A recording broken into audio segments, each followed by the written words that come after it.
Hello बच्चों, मैं आपका social science teacher Ali sir आज बहुत ही शानदार लेक्चर आपके सामने लेकर के आया हूँ जो आपके लिए काफ़ी इम्पोर्टेंट रहने वाला है। और ये जितना भी हम अभी छोटे छोटे क्वेश्चन पॉइंट बताएंगे ये बिहार बोर्ड के लिए काफ़ी इम्पोर्टेंट है। आप इसको बड़ा ध्यान से देखना और इसको याद भी रखना। हमें लगता है कि आप केवल बढ़िया से सुन लेंगे तो याद हो जाने वाला है।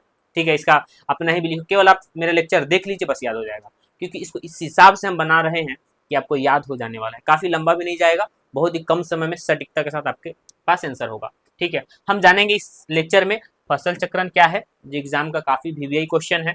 समोच्च कृषि क्या है, ये भी वीवीआई क्वेश्चन है। साथ ही साथ पवन अप्रदन वाले क्षेत्रों में कृषि की कौन सी पद्धति अपनाई जाती है, ये भी इंपॉर्टेंट क्वेश्चन है। और भारत के पूर्वी भाग में नई डेल्टा का विकास हुआ है, वहां की मृदा की क्या विशेषता है, ये भी इंपॉर्टेंट है। और ये सभी के सभी जितने भी क्वेश्चन अभी नाम रखे हैं काफी वीवीआई है और क्वेश्चन पूछा भी है। ये क्वेश्चन 2 अंक में पूछता है, 2 अंक में पूछता है। ठीक है, और ये ज्योग्राफी का पार्ट है। ठीक है, आप इसको अच्छे से सुन लीजिएगा तो याद हो जाने वाला है। आइए हम पहले बताते हैं फसल चक्रण क्या है। फसल चक्रण क्या है, ठीक है, फसल का अर्थ सबको पता होगा कि हमारे भारत में 3 मौसमी फसल होते हैं। ठीक है, कि तीनों का पता होगा कि रबी, खरीफ और जायद या गर्मा फसल। ठीक है, 3 प्रकार के फसल होंगे कि रबी फसल, खरीफ फसल और गर्मा फसल। तो इसके बारे में अगर जानना है तो अभी वक्त है, इसके बारे में भी हम आपके सामने लेक्चर लाएंगे। ये दूसरा चैप्टर का टॉपिक है, ये हम लोग पहला चैप्टर के बारे में डिस्कस कर रहे हैं। तो फसल चक्रण क्या है, तो फसल के बारे में पता होगा, आपके धान गेहूं का सीजन जो चलता है उसको फसल हो गया ना, धान का फसल, गेहूं का फसल, ठीक है, आलू, ये सारी चीजें फसल बात है। ठीक है, तो हम चक्रण का अर्थ होता है कि फसलों को एक साथ उगाना। जैसे आप कभी गेहूं देखना, गेहूं के सीजन में आपके घर वाले या आप कभी गेहूं का को बोए होंगे तो देखे होंगे, गेहूं के साथ साथ कभी कभी सरसों का भी कुछ बिया छींट दी जाता है ताकि गेहूं के साथ साथ सरसों भी आ जाती है। ठीक है, तो एक साथ कई सारे फसलों को उगाना ही फसल चक्रण कहलाता है। और इससे इससे मिट्टी की उर्वरा शक्ति बन जाती है, इससे मिट्टी और उपजाऊ हो जाता है, इससे मिट्टी और उपजाऊ होता है और मृदा अपरदन भी रोकता है। यानी कि हम जानेंगे कि जब एक ही भूमि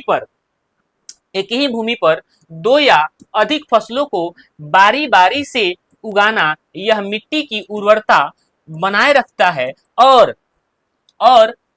कई फसलें उगाने में मदद करता है। फसल चक्रण क्या है, तो याद रखेंगे कि फसल चक्रण एक ऐसी प्रक्रिया है जिसमें एक ही भूमि पर एक से अधिक फसलों को उगाते हैं। इससे इससे क्या बोलते हैं कि मिट्टी की उर्वरक शक्ति बनी रहती है। हम जो बात बोले हैं उसको लिख लेना, हो सकता है इसमें कोई बातें उथल पुथल हो, लेकिन हम सजा करके बात बोल दिए हैं, आप उसको जरूर लिख लेंगे।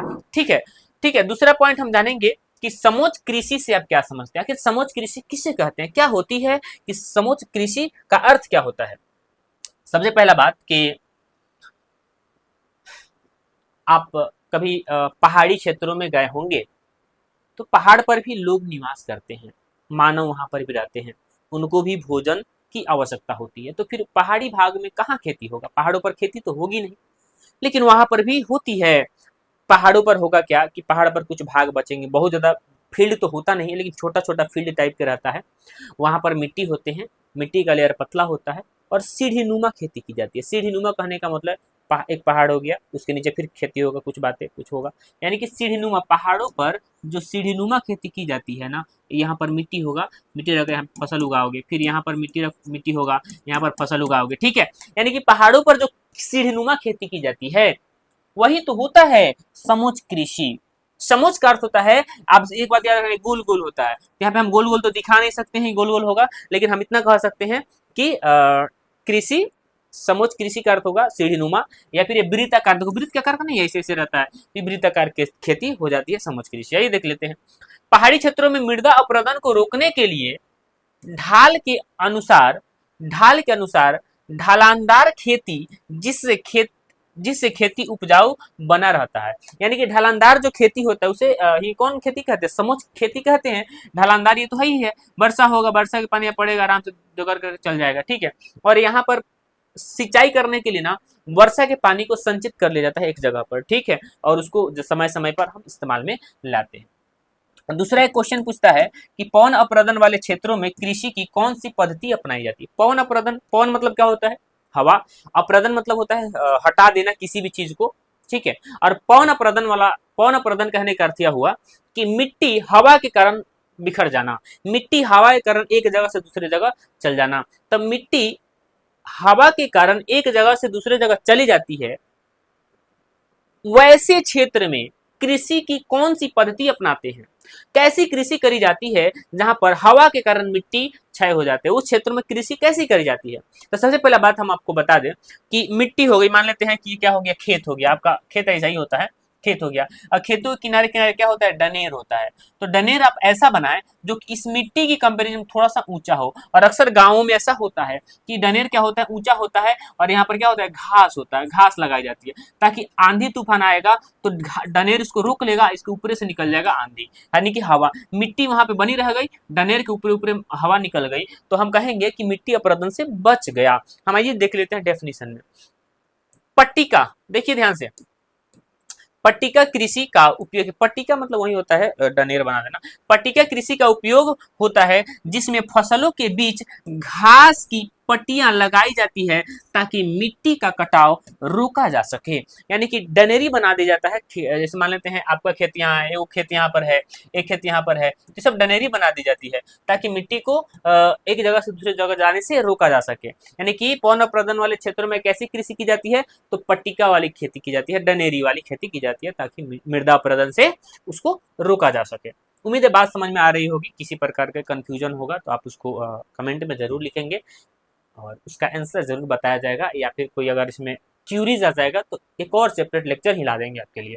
फिलहाल हम जानेंगे एक और क्वेश्चन कि भारत के पूर्वी भाग में नई नई नहीं नदी है, ठीक है, ये नदी नदी डेल्टा का विकास हुआ है वहां की मृदा की क्या विशेषता है? सबसे पहला बात कि पूर्वी भाग का अर्थ क्या होगा कि भारत के ऊपर में उत्तर, नीचे में दक्षिण, इधर में पूरब, ठीक है। यानी कि भारत का मानचित्र अगर आप कभी देखे होंगे तो आपको एक बार हम मानचित्र में भी दिखाने की कोशिश कर देते हैं, कहीं आपको सेपरेट मानचित्र मिल जाए तो हम आपको दिखा दें, ठीक है। मान लेते हैं, सपोज कीजिए कि ये आपका मानचित्र हो गया, ठीक है, ये भारत का उत्तरी भाग है, ठीक है, उत्तरी भाग है, ये दक्षिणी भाग है, ये पूर्वी भाग है।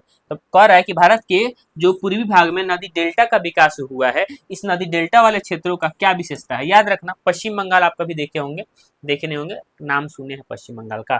तो पश्चिम बंगाल वाले क्षेत्रों में ना, पश्चिम बंगाल वाले क्षेत्रों में नदी डेल्टा का विकास हुआ है। तो ये भारत का पूर्वी उत्तरी भाग आपको समझ में आ गया होगा, ठीक है। तो हम अभी जानने वाले हैं क्या चीज कि भारत के पूर्वी भाग में नदी डेल्टा का विकास हुआ है, वहां की मृदा की क्या विशेषता है?